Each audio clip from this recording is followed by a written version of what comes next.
Gusto nang magka-baby sa edad na 26. Fact or rumor? I guess both. Okay. Dati, when I was mga 22, gusto ko talaga by the age of 25, engaged na ako, magpapakasal na ako. By 25? Yes. Pag Okay. 26 na ako, gusto ko na magka-baby sana. By 27, Pero ngayon, magkaapo. nakaka-24 ko pa lang. Parang, 1 year na lang yun, diba? Or to get engaged, tas 2 years na lang bago magka-baby. Parang na-realize ko na hindi pa ako handa. I'm not ready. So, I guess rumor na lang siya ngayon. Pero dati, fact siya. So now, do you have a target age na you don't want to get married or Wala start na yun. a family? It's not in my hands siguro kasi, syempre, alam ko naman ako mag-propose, diba, sa isang lalaki. So, I'll just wait for the right time to come and it'll happen. It will Dadating definitely din yan. happen. Okay. Fourth item. Secrets. And may phobia ka na raw sa serious commitment. Rumor. Rumor. Yes. Bakit kaya may nagsabi na nagka-phobia ka sa serious commitment? Siguro kasi so far, those that I've taken seriously didn't last. So, pero hindi totoo yun kasi I believe na I'm still very hopeful for what will come in the future. And I know that you believe in love. Yeah. Definitely. Such a hopeless romantic. Okay. Are you ready for the fifth item? Okay, ready.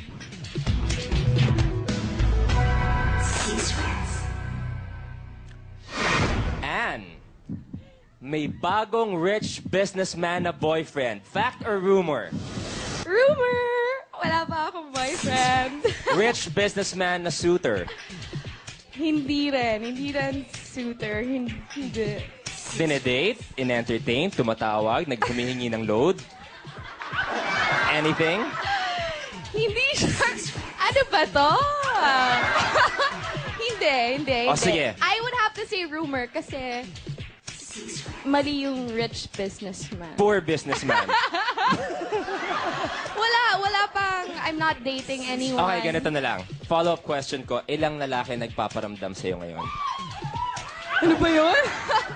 Wala. Tayo na nga lang, naglolokohan pa tayo. Wala. One dozen? Wow! Parang Mr. Donut lang, ha? Hindi, parang Greenwich lang. Okay. Now, the sixth item.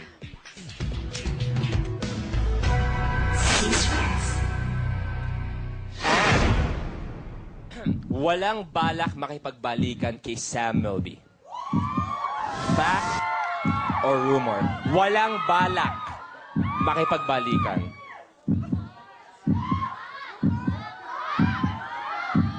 Rumor.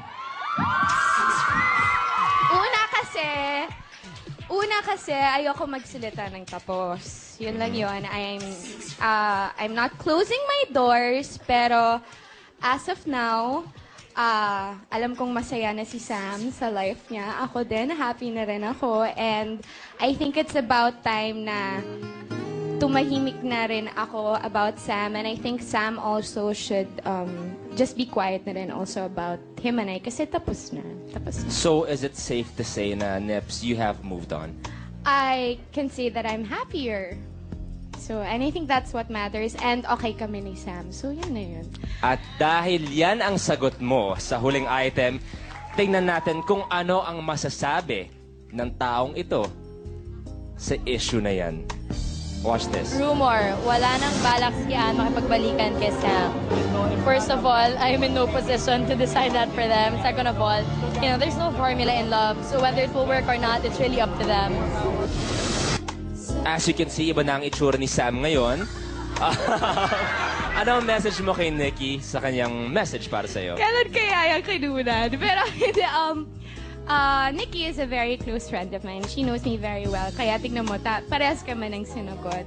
Rumor naman talaga. Pero that's just because ayoko magsalita ng tapos. Well, Neps, from your Eli family, happy Thank birthday you! then, and congratulations. Thank you for celebrating with me. It's been such a such a great birthday week. And sa lahat ng mga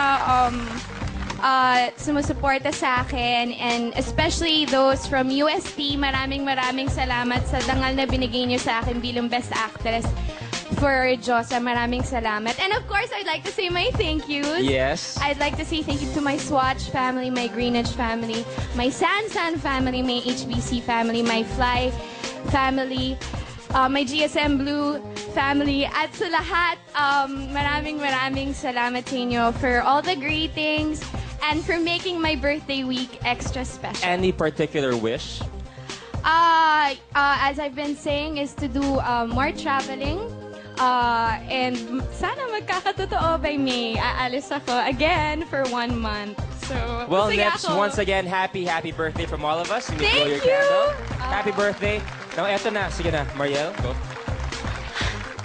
Happy birthday, Anne! Samantalang Spotted, Echo at Christine playing sweet music together. Yan at iba pang ultimate happenings sa showbiz this week sa Super Hot. Super Hot Stars! Super hot intrigue! And super hot happenings. Super Hot! Super Kapamilya! Sa first trade event for the year ng ABS-CBN na kayang-kaya natin kapamilya, the ABS-CBN Kapamilya Premieres 2009 sa Rockwell 10. Isa-isa na ngang na-reveal ang mga bagong shows na dapat abangan for this year. Tulad ng Lovers in Paris, Isang Lakas, Pinoy Bingo Night, Coke Returns, Pinoy Big Brother Season 3. At habang may buhay, spotted din sa trade launch na ito ang magbabalik tambalan sa upcoming teleserye nila Dahil May Isang Ikaw na sina Jericho Rosales at Christine Hermosa na nagsalita na tungkol sa annulment nila ni Dieter Ocampo. I honestly can't talk about it yet kasi wala pang final. Ngayon ba malaya na si Malaya naman po kami. I mean, malaya ako, malaya naman na si Diet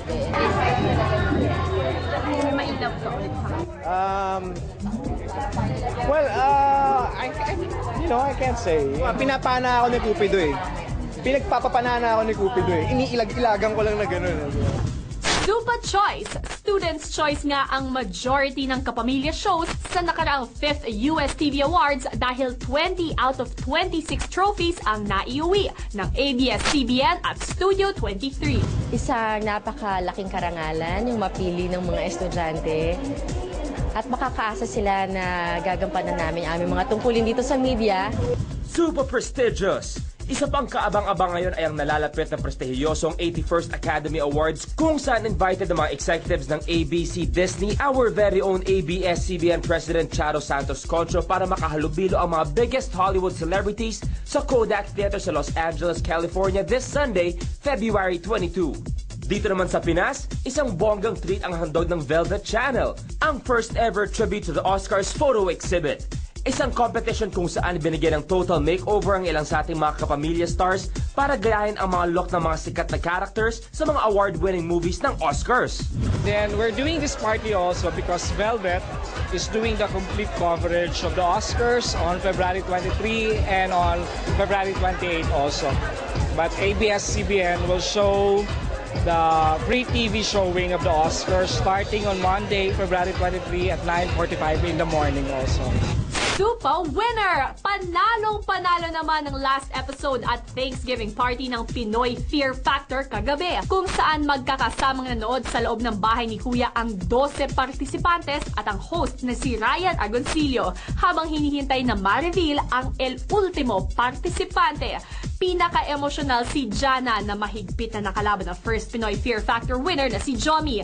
Naging special din ang Thanksgiving party dahil sa full support na ibinigay ng fiancé ni Ryan na si Julian Santos na sweet na magkataming nanood ng finale ng Pinoy Fear Factor. Super Hot! Next up, si John Lloyd may kwento tungkol sa isang pares ng tsinelas ni Sarah at si Sarah naman reveal kung anong ayaw i-share sa kanya ni John Lloyd ang kanilang ultimate kakikiligan.